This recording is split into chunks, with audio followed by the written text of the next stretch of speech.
गोंदिया जिल्ह्यातील सडक-अर्जुनी तालुक्यातील कोहळी टोला गावातील ग्रामविकास पूर्व माध्यमिक सेमी इंग्लिश शाळेत कार्यरत असलेल्या एका शिक्षकानं विद्यार्थिनींशी वारंवार अश्लील चाळे केल्याची संतापजनक घटना उघडकीस आली आहे। पोलिसांनी आरोपी शिक्षकाविरुद्ध गुन्हा दाखल करत त्याला अटक केली असून आरोपीला भंडारा जिल्हा मध्यवर्ती कारागृहात पाठविण्यात आले आहे। तसेच संस्था चालक आणि मुख्याध्यापकावरही गुन्हा दाखल करण्यात आला आहे। डुग्गीपार पोलिसांनी दिलेल्या माहितीनुसार 53 वर्षीय आरोपी शिक्षक शामराव देशमुख या आरोपी शिक्षकानं 2023 पासून 2025 या काळात शाळेतील विद्यार्थिनीसोबत अश्लील वर्तन केल्याचं निष्पन्न झालंय। या प्रकरणाची तक्रार चाइल्डलाइन क्रमांक 1098 वर करण्यात आली होती। त्यानंतर बालक न्याय मंडळ आणि जिल्हा बाल संरक्षण अधिकाऱ्यांनी तपास सुरू केला।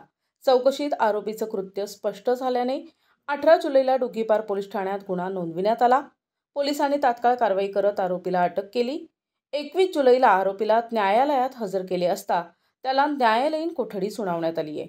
शाळेचे मुख्याध्यापक सुरेश झोडे आणि संस्था चालक राजकुमार गजभिये यांना या प्रकरणाची माहिती असतानाही त्यांनी ते दडपण्याचा प्रयत्न केला, त्यामुळे त्यांच्यावरही गुन्हा दाखल करण्यात आलाय।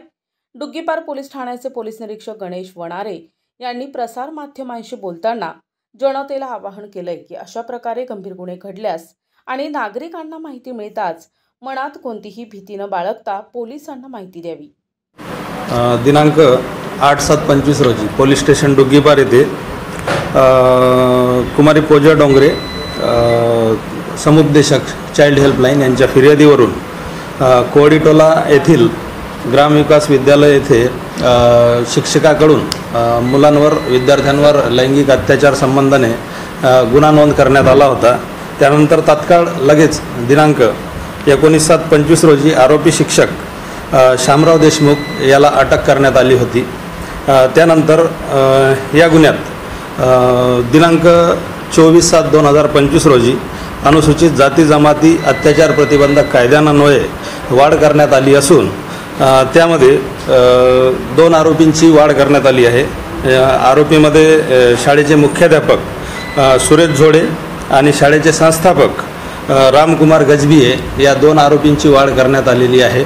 पुढील तपास माननीय उपविभागीय पोलीस अधिकारी विवेक पाटील साहेब करीत आहेत। प्रतिनिधी राधाकिशन सुटे, NTV न्यूज मराठी, गोंदिया।